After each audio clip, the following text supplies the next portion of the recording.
ನಾನು ಹಾಲು ಕಾಯಿಸೋದಕ್ಕೆ ಈ ರೀತಿ ಹಾಲು ಕುಕ್ಕರ್ ಇಟ್ಕೊಂಡಿದ್ದೀನಿ. ಈ ರೀತಿ ಹಾಲು ಕುಕ್ಕರ್ ಇಟ್ಕೊಂಡ್ರೆ ಪ್ರತಿದಿನ ಹಾಲನ್ನು ಉಕ್ಸುವಂತ ಸಮಸ್ಯೆ ಇರಲ್ಲ. ಅದಕ್ಕೋಸ್ಕರ ಇದಕ್ಕೊಂದು ಇಲ್ಲಿ ಈ ತರ ಬಿಸಿಲ್ ಇರುತ್ತೆ.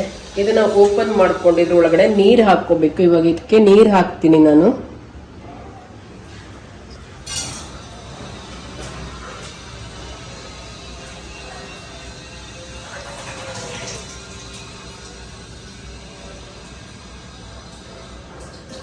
ಈ ತರ ಸೌಂಡ್ ಬರುತ್ತೆ ನೀರ್ ಹಾಕಿದ್ಮೇಲೆ. ಮುಕ್ಕಾಲರಷ್ಟು ನೀರು ಹಾಕೊಂಡ್ರೆ ಸಾಕು, ತುಂಬುವಷ್ಟೆಲ್ಲ ನೀರು ಹಾಕೊಳ್ಳೋದು ಬೇಕಾಗಲ್ಲ. ಯಾಕೆಂದ್ರೆ ಅದು ಕಾದದ ಮೇಲೆ ನೀರೆಲ್ಲ ಆಚೆ ಬಂದ್ಬಿಡತ್ತೆ. ಅದಕ್ಕೋಸ್ಕರ ಹಾಗೆ ರಾತ್ರಿನೇ ಹಾಲ್ ಪಾತ್ರೆಯನ್ನ ತೊಳೆದಿಡ್ತೀನಿ. ಆದ್ರೂ ಪುನಃ ಹಾಲು ಕಾಯಿಸೋದಕ್ಕಿಂತ ಮುಂಚೆ ಒಂದ್ಸಾರಿ ಹಾಲ್ ಪಾತ್ರೆಯನ್ನ ಕ್ಲೀನ್ ಆಗಿ ತೊಳ್ಕೋಬೇಕು. ಯಾಕಂತಂದ್ರೆ ಏನಾದ್ರೂ ಸ್ವಲ್ಪ ಅದರಲ್ಲಿ ಹುಳಿ ಅಂಶ ಏನಾದ್ರೂ ಉಳಿಯಿತು ಅಂತಂದ್ರೆ ಹಾಲು ಒಡೆದು ಹೋಗುವಂತ ಸಾಧ್ಯತೆ ಇರುತ್ತೆ. ಅದಕ್ಕೋಸ್ಕರ ಇವಾಗ ಇದನ್ನ ಪುನಃ ಇನ್ನೊಂದ್ಸರಿ ತೊಳಸ್ಕೋತೀನಿ.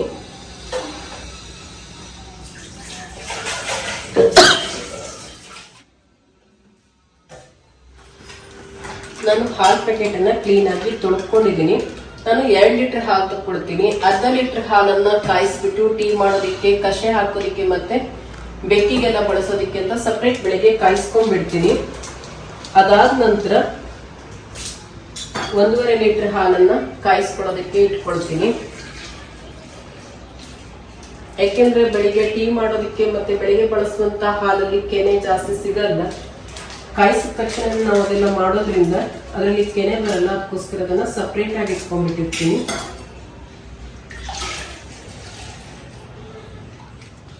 ನಾನು ಬ್ಲೂ ಪ್ಯಾಕೆಟ್ ಹಾಲನ್ನ ತಗೊಳ್ಳೋದು. ಇದರಲ್ಲಿ ಕೆನೆ ಚೆನ್ನಾಗಿನೇ ಬರುತ್ತೆ.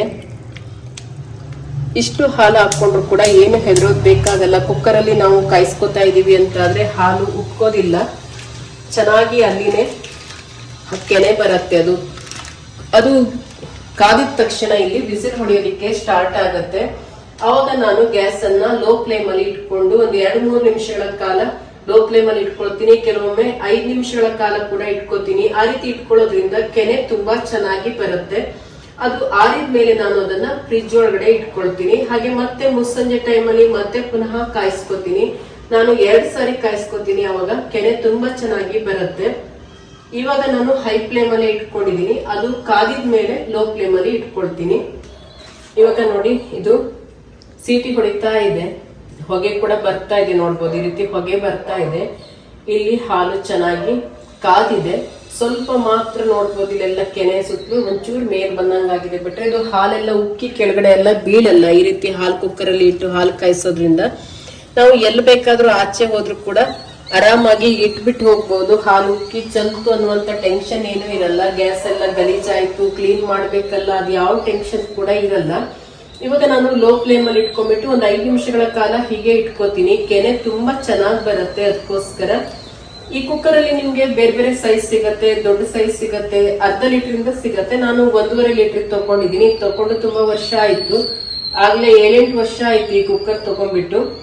ತುಂಬಾನೇ ಚೆನ್ನಾಗಿ ಬರುತ್ತೆ. ಇದು ಹಾಳೆಲ್ಲ ಆಗಲ್ಲ, ಜಾಸ್ತಿ ರೇಟ್ ಕೂಡ ಇರಲ್ಲ ಇದಕ್ಕೆ. ತುಂಬಾ ಚೆನ್ನಾಗಿರುತ್ತೆ. ಇಲ್ಲ ಅಂದ್ರೆ ಪಾತ್ರೆಯಲ್ಲಿ ಕಾಯಿಸ್ಬಿಟ್ಟು ನಾವೆಲ್ಲೋ ಆಚೆ ಎಲ್ಲ ಹೋಗ್ಬಿಟ್ರೆ ಹಾಲೆಲ್ಲ ಉಕ್ಕಿ ಚೆಲ್ತು ಅಂದ್ರೆ ಗ್ಯಾಸ್ ಎಲ್ಲ ಕ್ಲೀನ್ ಮಾಡ್ಕೊಳ್ಳೋದು ನಮ್ಗೆ ಒಂಥರ ಟೆನ್ಷನ್ ಆಗುತ್ತೆ. ತುಂಬಾ ಕಷ್ಟ ಗ್ಯಾಸ್ ಎಲ್ಲ ಕ್ಲೀನ್ ಮಾಡ್ಕೊಳ್ಳೋದು. ಇದು ಆರಾಮಾಗಿರುತ್ತೆ.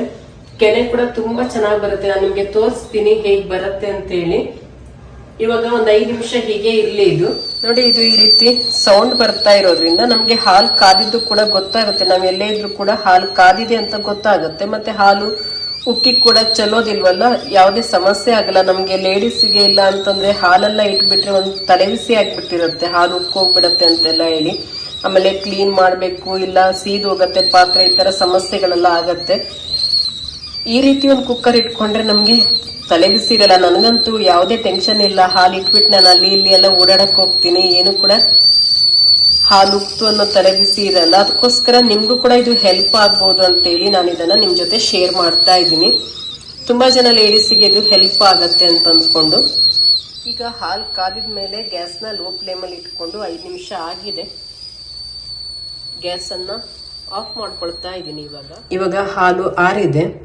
ಈಗ ಇದನ್ನು ತಗೊಂಡೋಗಿ ನಾನು ಫ್ರಿಜ್ ಒಳಗಡೆ ಇಡ್ತೀನಿ. ನೋಡಿ ಕೆನೆ ಎಷ್ಟು ಚೆನ್ನಾಗಿ ಬರ್ತಾ ಇದೆ. ಫ್ರಿಜ್ ಒಳಗಡೆ ಇಟ್ಟಿರುವಂತ ಹಾಲನ್ನ ತೆಗೆದುಕೊಳ್ತಾ ಇದ್ದೀನಿ.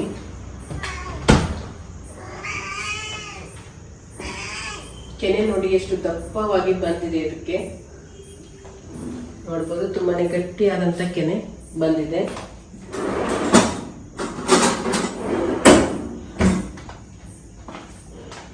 ಇದನ್ನ ತೆಕ್ಕೊಂಡಾದ ನಂತರ ಮತ್ತೆ ಪುನಃ ಹಾಲನ್ನ ಕಾಯಿಸ್ಕೊಂಡ್ರೆ ಮತ್ತೆ ಪುನಃ ಕೆನೆ ಬರುತ್ತೆ. ಇದಕ್ಕೆ ಈ ಕೆನೆಯನ್ನು ನಾನು ಎತ್ತಿ ಒಂದು ಪಾತ್ರೆಗೆ ಹಾಕೊಳ್ತೀನಿ. ಹಾಕೊಂಡ್ಬಿಟ್ಟು ಮತ್ತೆ ಪುನಃ ಹಾಲನ್ನ ಕಾಯಿಸ್ಕೊತೀನಿ.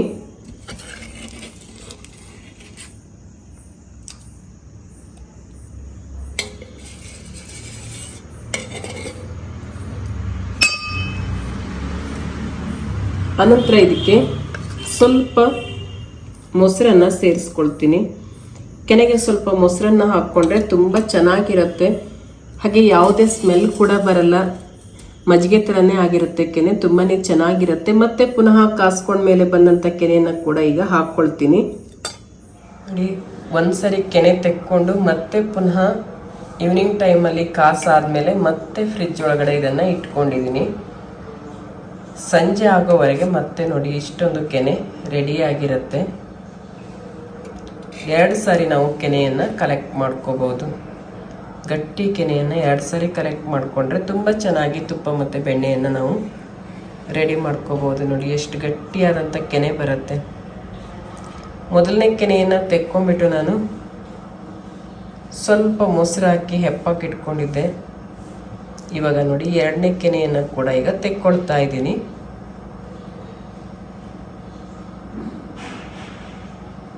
ಈ ಥರ ರೊಟ್ಟಿ ಥರ ಬರುತ್ತೆ. ಇಷ್ಟು ಕೆನೆ ಕಲೆಕ್ಟ್ ಆಗಿದೆ ನೋಡಿ. ಈಗ ಇಲ್ಲಿ ನಾನು ಈ ರೀತಿ ಇಟ್ಕೊಂಡಿರೋದು ಇದಕ್ಕೆ 2 ವಾರ ಆಗಿದೆ. ನೋಡಿ ಎಷ್ಟು ಚೆನ್ನಾಗಿ ಎಷ್ಟು ಗಟ್ಟಿಯಾಗಿ ಬಂದಿದೆ ಅಂತೇಳಿ. ತುಂಬಾ ಚೆನ್ನಾಗಿರುತ್ತೆ. ತುಂಬ ಜಾಸ್ತಿ ಬೆಣ್ಣೆ ಬರುತ್ತೆ ಇದರಲ್ಲಿ. ಹಾಗೆಯೇ ಇನ್ನೊಂದು ರೀತಿ ಮಾಡಿ ಇಟ್ಕೊಂಡಿದ್ದೀನಿ ನೋಡಿ. ಇಲ್ಲಿ ಹಾಲನ್ನು ಹೆಪ್ಪ ಹಾಕ್ಕೊಂಡಿದ್ದೀನಿ. ರಾತ್ರಿ ಹೆಪ್ಪ ಹಾಕ್ಕೊಂಡಂಥ ಹಾಲಿನ ಮೇಲ್ಗಡೆ ಕೆನೆ ಕೂತಿರುತ್ತೆ ಈ ರೀತಿ. ಆ ಕೆನೆಯನ್ನು ನಾವು ತೆಗೆದು ಒಂದು ಪಾತ್ರೆಯಲ್ಲಿ ಸ್ಟೋರ್ ಮಾಡಿ ಇಟ್ಕೋಬೇಕು. ಇದು ನೋಡಿ 2 ಟೈಮು ಹಾಲು ಕಾಸಿದಂಥ ಕೆನೆ ಇಷ್ಟು ಬಂದಿರುತ್ತೆ.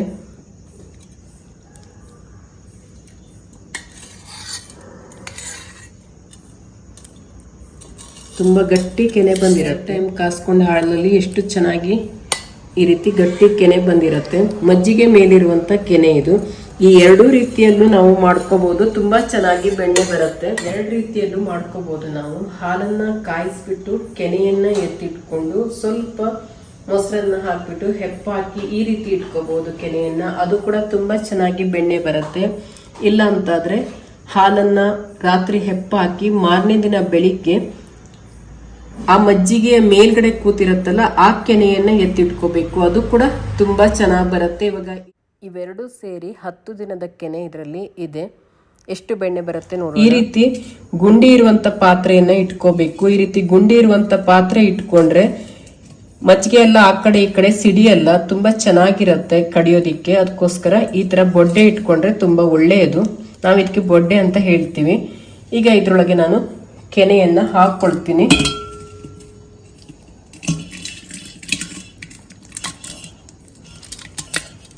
ಈ ರೀತಿ ನಾವು ಇಟ್ಕೊಂಡಾಗ ಮಜ್ಜಿಗೆ ಇರತ್ತಲ್ಲ ಅದನ್ನ ಕುಡಿಯೋದಿಕ್ಕೂ ಬಳಸಬಹುದು. ತುಂಬಾ ಚೆನ್ನಾಗಿರುತ್ತೆ.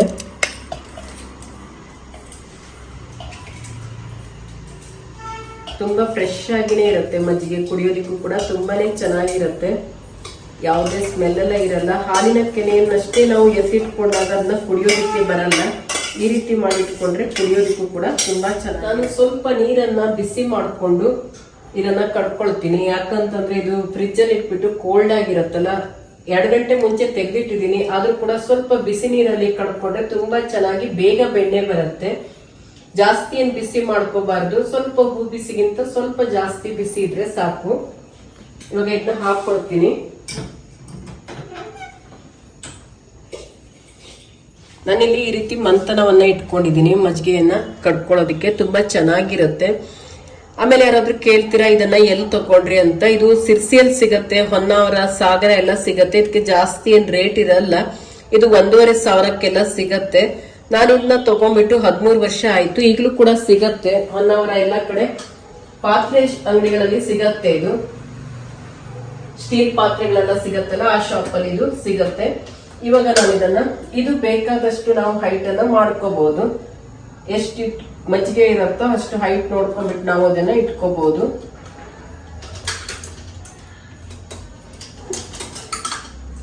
ಈ ರೀತಿ ಮಾಡಿಕೊಂಡು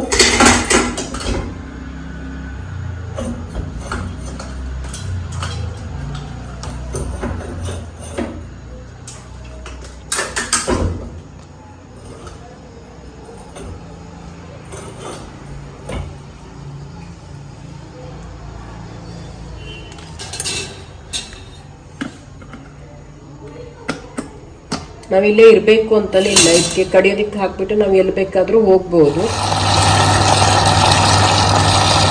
ಇದು ಮಾಡೋದ್ ಕಡೆ ಧಾರವಾಡ ಎಲ್ಲ ಕಡೆಯೂ ಸಿಗತ್ತೆ. ಇದು ಆಲ್ಮೋಸ್ಟ್ ಹಸುಗಳೆಲ್ಲ ಜಾಸ್ತಿ ಇರುವಂಥ ಕಡೆ ಎಲ್ಲ ಇದು ಸಿಗತ್ತೆ. ಈ ಥರ ಮಂಚನ ತುಂಬ ಚೆನ್ನಾಗಿರುತ್ತೆ. ಇದು ಮಜ್ಜಿಗೆ ಎಲ್ಲ ಬೆಣ್ಣೆ ಮಾಡ್ಕೊಳ್ಳಿಕ್ಕೆ ಪ್ರತಿದಿನ ಕೂಡ ಮಜ್ಜಿಗೆನ ಕಡ್ಕೋಬಹುದು. ಅರ್ಧ ಲೀಟ್ರ್ ಮೊಸರಿದ್ರು ಕೂಡ ಇದರಲ್ಲಿ ಮಜ್ಜಿಗೆನ ಕಡ್ಕೋಬಹುದು.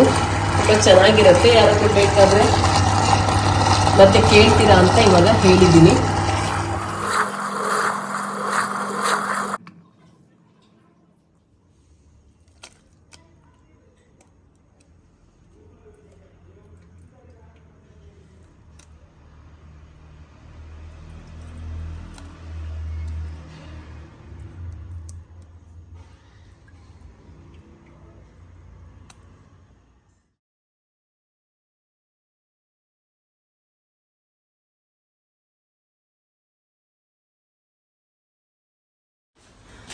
ಇವಾಗ ತುಪ್ಪವನ್ನು ಕಾಯಿಸ್ಕೊಳ್ಳೋದಕ್ಕೆ ಇಟ್ಕೊಳ್ತೀನಿ. ಸ್ವಲ್ಪ ದೊಡ್ಡ ಪಾತ್ರೆಯಲ್ಲಿ ತುಪ್ಪವನ್ನು ಕಾಯಿಸ್ಕೊಳ್ಳೋಕೆ ಇಡಬೇಕು. ಅದು ಚೆನ್ನಾಗಿ ಕುದಿ ಬರುತ್ತೆ. ಅದಕ್ಕೋಸ್ಕರ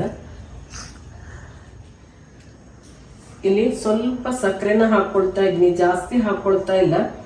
ಒಂದು 2 ಚಿಟಿಕೆಯಷ್ಟು ಇಷ್ಟೇ ಸ್ವಲ್ಪ ಸಕ್ಕರೆ ಹಾಕೊಳ್ತೀನಿ. ಚೆನ್ನಾಗಿ ಮರಳಾಗಿ ಬರುತ್ತೆ ತುಪ್ಪ. ಅದಕ್ಕೋಸ್ಕರ ಹಾಗೆ 2 ಚಿಟಿಕೆಯಷ್ಟು ಉಪ್ಪನ್ನು ಹಾಕ್ಕೊಳ್ತೀನಿ. ನಂತರ ತುಳಸಿಯನ್ನು ಹಾಕ್ಕೊಳ್ತೀನಿ. ತುಂಬ ಚೆನ್ನಾಗಿ ಪರಿಮಳ ಬರುತ್ತೆ ತುಪ್ಪದಲ್ಲಿ. ಎಷ್ಟು ದಿವಸ ಇಟ್ಟರು ಕೂಡ ತುಪ್ಪ ಕೆಡಲ್ಲ. ತುಂಬ ಚೆನ್ನಾಗಿರುತ್ತೆ. ಮರಳಾಗಿ ತುಪ್ಪ ಮಾಡಿಕೊಂಡ್ರೆ ಎಷ್ಟು ದಿನ ಆದರೂ ಅದನ್ನು ಇಟ್ಕೋಬಹುದು.